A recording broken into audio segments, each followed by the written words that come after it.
कहते हैं कि आदमी जहर से नहीं मरता और टेंशन से मर जाता है। एक बार एक राजा अपने राज्य का भ्रमण कर रहा था। हाथी की सवारी थी। हाथी ताकत के नशे में चूर था। हाथी ने ध्यान नहीं दिया और उसकी सूंड से एक मस्त मोला फकीर का कटोरा गिर गया। फकीर को बड़ा गुस्सा आया। उसने कहा, रुक मैं बताता हूं, और हाथी का पूंछ पकड़ लिया। हाथी ने पूरी ताकत लगा दी पर हाथी एक कदम आगे नहीं बढ़ सका। राजा ने पीछे मुड़ के देखा तो फकीर के हाथ में हाथी का पूंछ था। राजा को बड़ा अचंभा हुआ कि एक फकीर में इतनी ताकत। राजा फकीर के पास गया और बोला, आपकी जगह फुटपाथ पे नहीं, आपकी जगह तो राज दरबार में होनी चाहिए। आप इतने ताकतवर हैं, आप हमारे साथ चलिए। आपको कुछ नहीं करना, केवल राज दरबार के राज मंदिर में एक दीपक जलाना है, सुबह 4 बजे उठना है और आरती करनी है। फकीर ने कहा, ठीक है, अच्छा खाने पीने को मिलेगा। थोड़े दिन बीते कि एक दूसरे राज्य का राजा से मिलने आया।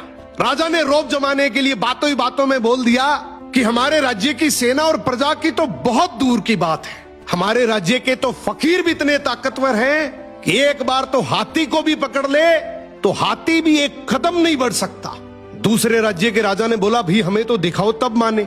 राजा ने फकीर को बुलाया और कहा, नाक का सवाल है, ध्यान रखना। फकीर ने कहा, ठीक है, हाथी को बुलाओ। फकीर ने हाथी का पूंछ पकड़ा मगर इस बार पासा पलट चुका था। हाथी फकीर को घसीटते हुए ले गया।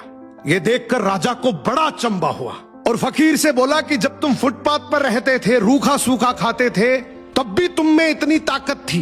अब तो तुम राज दरबार में रहते हो, 56 प्रकार के भोजन करते हो, फिर ताकत कहां गई?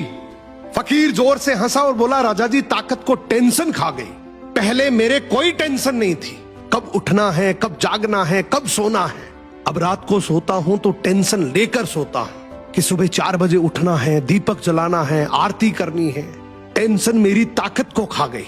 यही हालात आज के समय की है।